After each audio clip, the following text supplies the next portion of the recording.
አረብ ሀገር ላይ የአእምሯችሁን ሰላም ለመጠበቅ ወይም ደግሞ ላለማበድ ማድረግ ያሉባችሁን ነገሮች እነግራችኋለሁ። አረብ ሀገር መጥታችሁ ያላሰባችሁት ነገር የገጠማችሁ፣ በወደዳችሁት፣ ባመናችሁት፣ በቤተሰባችሁ ስትከዱ እንዲሁም ደግሞ ነገሮች ሁሉ እናንተ በምታስቡት ሳይሆን ውንቅጥቅጡ ከወጣባችሁ እነዚህን ነገሮች በማድረግ የራሳችሁን የአእምሯችሁን ሰላም እንዴት መጠበቅ እንዳለባችሁ እነግራችኋለሁ ማለት ነው። አሰላሙ አለይኩም በድጋሚ ተገናኝተናል። ብዙ ጊዜ አረብ ሀገር የሄዱ ሰዎች የአእምሮ በሽተኛ ሲሆኑ በተለያዩ ቦታዎች እናያለን፣ እንመለከታለን። አረብ ሀገር ስለመጡ አይደለም የአእምሮ በሽተኛ የሚሆኑትና ብዙ ችግሮች ሲደራረቡ አእምሯቸው መሸከም ሲያቅተው ራሳቸውን ወይም ደግሞ አቅላቸውን ይሱትና የአእምሮ በሽተኛ ይሆናሉ ማለት ነው። የቤተሰብ ችግር ይኖራል፣ ያላሰቡት ስራ ውጥረት ይኖራል፣ የማዳም ጩኸት ይኖራል። እንዲሁም ደግሞ ማሳካት የሚፈልጉት ነገር አለ፣ የሚመኙት ነገር አለ። ከሰው በታይ ሲሆኑ መካድ፣ ብቻ ብዙ ነገሮች ሲደማመሩ አእምሯቸው ከሚሸከመው በላይ ይሆንና የአእምሮ በሽተኛ ይሆናሉ ማለት ነው። የአእምሯችሁን ጤና ጠብቃችሁ በሰላም ሀገራችሁ እንድትገቡ ማድረግ ያሉባችሁን 7 ነገሮች እነግራችኋለሁ ማለት ነው። አብራችሁ ይቆዩ። የመጀመሪያው የአእምሯችሁን ሰላም ለመጠበቅ ከፈለጋችሁ የሚያስጨንቃችሁን ማንኛውንም ነገር መጻፍ አለባችሁ ማለት ነው። ብዙውን ጊዜ አረብ ሀገር ብቸኞች ነን። ምክንያቱም በቃ ብዙ ነገሮች የቤተሰብ ጉዳይ ይኖራል፣ የትዳር ጉዳይ፣ እዛው ሰው አግኝተን በቃ ፊት ለፊት በቃ የምናወራው ጭንቃችንን የምናካፍለው ብዙ ሰው አይኖርም። በተለይ ጠለብ ቤት ያላችሁ ማለት ነው። ስለዚህ የሚያስጨንቃችሁን እያንዳንዱን ነገር ስትጽፉት ያ ስሜታችሁ ይወጣል ማለት ነው። ስለዚህ የሚያስጨንቃችሁ ነገር ቀለል እንዲላችሁ እንዲቀላችሁ የምታወሩት ሰው አጠገባችሁ ላይኖር ስለሚችል እናንተ ጻፉን ስትጽፉ ልክ እያለቀሳችሁ ልትጽፉ ትችላላችሁና እናንተ ሳታስቡት ያ ስሜት የሚያስጨንቃችሁ ነገር በመጻፋችሁ ብቻ ይቀላችኋል ማለት ነው። በቃ ዝም ብላችሁ አታብሰልስሉት። በውስጣችሁ በቃ እንደዚህ ነው ያላችሁ ከማብሰልሰል ይልቅ ጽፋችሁ ስሜታችሁን በጽሁፍ አውጡት ማለት ነው። ሌላኛውና ሁለተኛው ደግሞ አብዛኛውን ጊዜ አይደለም አረብ ሀገር ላለች ሴት ይቅርና ማንኛውም ዓለም ላይ ያለች ሴት ድብርት ውስጥ ልትገባበት የምትችለው ነገር ምንድነው? ሶሻል ሚዲያ በጣም መጠቀም።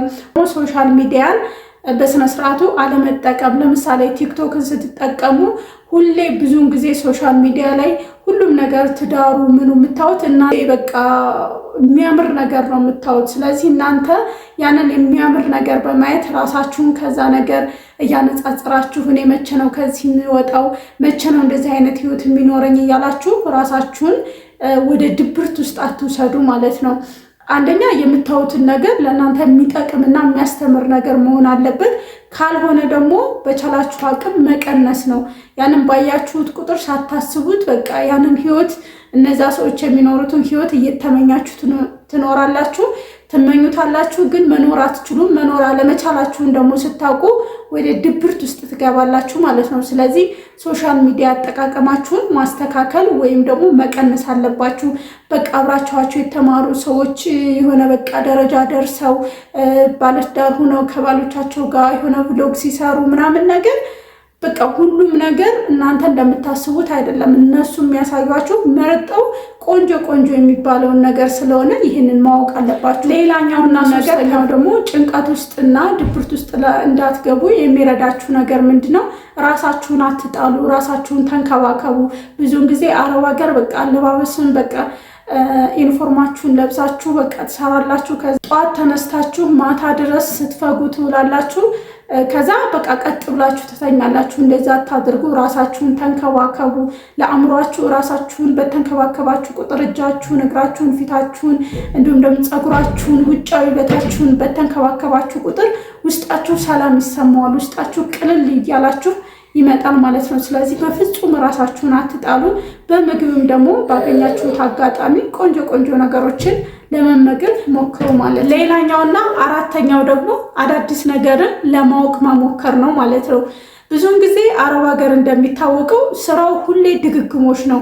ምናልባትም አንድ ቀን ነው ለብዙ አመታቶች በድግግሞሽ የምንሰራው ማለት ነው። ጧት ትነሳላችሁ፣ ምን ማድረግ እንዳለባችሁ ታውቃላችሁ። ከዛ ይመሻል፣ ደግሞ ደግማችሁ ያንኑ ተመሳሳይ ስራ በቀጣይ ቀን ትሰሩታላችሁ ማለት ነው። ከዛ ለሳምንት ለወራት ለአመታት እያሉ 4፣ 5፣ 6 አመታቶች በድግግሞች ነው የሚሰራውና በቃ ሁሉም ተመሳሳይ ነገር ስለሆነ ያሰለቻል ማለት ነው። ስለዚህ አሁን ላይ ጊዜው በጣም አሪፍ ስለሆነ ሶሻል ሚዲያን ተጠቅማችሁ አዳዲስ ነገርን ለመማር መሞከር፣ በሶሻል ሚዲያ የተለያዩ ነገሮችን አእምሯችሁን ቢዚ ማድረግ ማለት ነው። እዛው ዝም ብላችሁ ከሆነ ዝም ብላችሁ ቲክቶክ እያያችሁ ዝም ብላችሁ ዩቱብ እያያችሁ ከዛ ደግሞ ስራው ከዛ ደግሞ የቤተሰብ ጭንቀት ከዛ ደግሞ የምትፈልጉት ነገር ከዛ ደግሞ አልሳካ ሲል ይሞላል ስትሉት ሲጎል ቀዳዳ ስትሞሉ ሌላ ቀዳዳ ሲፈጠር እንደዛ ሲሆን በጣም ህይወት አሰልች እንዳይሆንባችሁ ወደ ጭንቀት እንዳትገቡ አዳዲስ ነገሮች ለራሳችሁ መማር የተለያዩ ነገሮች እናንተ የምትፈልጉት ወይም ደግሞ ኢትዮጵያ መታችሁ ልትሰሩ የምታስቡት የሆነ ነገር ካለ ስለዛ ነገር በኦንላይን ላይ መማር በነፃ ሞልቷል። ዩቱብ ላይ አይኔ በነፃ በቃ እየሰነፍኩ ነው ምንም በቃ ዩቱብ ለመማር ገባለሁ ነገር ግን ሌላ ነገር ያለሁ ብላችሁ የምታስቡ ካላችሁ ከፍላችሁ ተማሩ። በጣም ብዙ ሰዎች እየከፈላችኋቸው የተለያዩ ሙያዎችን በኦንላይን ላይ ስለሚያስተምሩ ከፍላችሁ ተማሩ ማለት ነው። ለእናንተ ምንም ማለት አይደለም። ለ3 ወር ለ1 ወር ከፍላችሁ የሆነ ነገር ትማሩ ማለት ነው። ሌላኛውና አምስተኛው ደግሞ እቅድ ሊኖራችሁ ይችላል። ዝም ብላችሁ በደፈናው አትኑሩ ማለት ነው። አረብ ሀገር ላይ ሄዳችሁት ለምንድን ነው? ምን ማሳካት ትፈልጋላችሁ? ምን ማድረግ ትፈልጋላችሁ? እያንዳንዱ ነገር እየጻፋችሁ እቅድ አውጡ። እቅድ ስታወጡ ሁሌ ትጓጓላችሁ እዛ ቦታ ለመድረስ። የሆነ ነገር እንኳን የሚያስከፋ ነገር ሲፈጠርባችሁ፣ ድብርት ሲፈጠር፣ የተለያየ ነገር ሲፈጠር እኔ እኮ አላማ አለኝ፣ ለአላማ ነው የመጣሁት፣ ይሄን ነገር ማሳካት አለብኝ፣ ይሄን ነገር ማድረግ አለብኝ ትላላችሁ፣ አላማ ሲኖራችሁ ማለት ነው። ነገር ግን አላማ ከሌላችሁ ዝም ብላችሁ ነው በደፈናው የሆነ ነገር ሲመጣባችሁ፣ የሆነ ችግር ሲፈጠርባችሁ ቶሎ ትሸነፋላችሁ፣ ቶሎ እጅ ትሰጣላችሁ። ምክንያቱም አላማ ስለሌላችሁ ማለት ነው። ነገር ግን አላማ ካላችሁ እኔማ ይሄን ቀን አልፈዋለሁ፣ ይህንን ማሳካት ስላለብኝ መጠንከር አለብኝ ያላችሁ ራሳችሁን ታጠነክራላችሁ ማለት ነው። ስለዚህ አላማ ሊኖራችሁ ይገባል። የሄዳችሁበት አላማ ምንድን ነው? ከሌላችሁ ለራሱ እንደ አዲስ በቃ እኔ ይሄን ነገር ከመጣሁ አይቀር ማሳካት አለብኝ፣ እንደዚህ ነገር አድርጌ አገሬ መግባት አለብኝ ብላችሁ አላማ ሊኖራችሁ ይገባል ማለት ነው። ሌላኛውና 6ኛው ደግሞ አንደኛ መሆን የነበረበት ነገር ነው። ራችሁን ሰላም መጠበቅ የምትፈልጉ ከሆነ ከፈጣሪያችሁ ጋር ያለውን ግንኙነታችሁን ሰላም ማድረግ አለባችሁ ማለት ነው። ሙስሊሞች ሶላታችሁን በስነስርዓቱ መስገድ አለባችሁ። እንደዚሁም ደግሞ የሌላ ሃይማኖት ተከታዮች ከሃይማኖታችሁ ጋር አሪፍ ላይ መሆን አለባችሁ ማለት ነው። ምክንያቱም በሃይማኖታችሁ ጠንካራ ስትሆኑ የሚደርስባችሁ ችግር በሙሉ ለፈተና ታውቁታላችሁ፣ እንደሚያልፍ ታውቁታላችሁ። አዲስ ቀን ሌላ አዲስ ነገር እንደሚመጣ ታውቃላችሁ። ስለዚህ በሃይማኖታችሁ መጠንከር አለባችሁ ማለት ነው። በሃይማኖታችሁ ስትጠነክሩ ፈተናዎቹን ሁሉ ለራሱ ለመቋቋም አቅም ይኖራችኋል ማለት ነው። ስለዚህ ከፈጣሪያችሁ ጋር ያላችሁን ግንኙነት አሪፍ አድርጉ። ሌላኛውና 7ኛው ደግሞ ተስፋ የመቁረጥ ስሜት ከተሰማችሁ፣ በቃ ስልችት ካላችሁ፣ እኔ እዚህ ምድር ላይ ምን አደርጋለሁ፣ እኔ እኮ ዋጋ የለኝም ምናምን ነገር ብላችሁ አንዳንዴ እንደዚህ አይነት ስሜት ሲሰማችሁ ስኬታማ የሆናችሁባቸውን ነገሮች በጣም ትንሽ ነገር ሊሆኑ ይችላሉ። ስኬታማ የሆናችሁበትን ነገር አስታውሱ። እኔ በዚህ እኮ ስኬታማ ነኝ፣ እኔ እኮ ይሄን ነገር አልፌዋለሁ፣ ይሄ ነገር እኮ ገጥሞኝ እዚህ ደረጃ ደርሻለሁ ብላችሁ ስኬታችሁን ለራሳችሁ ንገሩት ማለት ነው። የሆነ ነገር ችግር ገጥሟችሁ ያለፋችሁበትን ቀን አስታውሱ። የሆነ ነገር አድርጋችሁ ስኬታማ የሆናችሁበትን ቀን አስታውሱ። ስለዚህ የሆነ ችግር ሲመጣባችሁ ያ ነገርም አልፎ ይህንንም አልፋችሁ ነገ እንደምታወሩት ትገነዘባላችሁ ማለት ነው።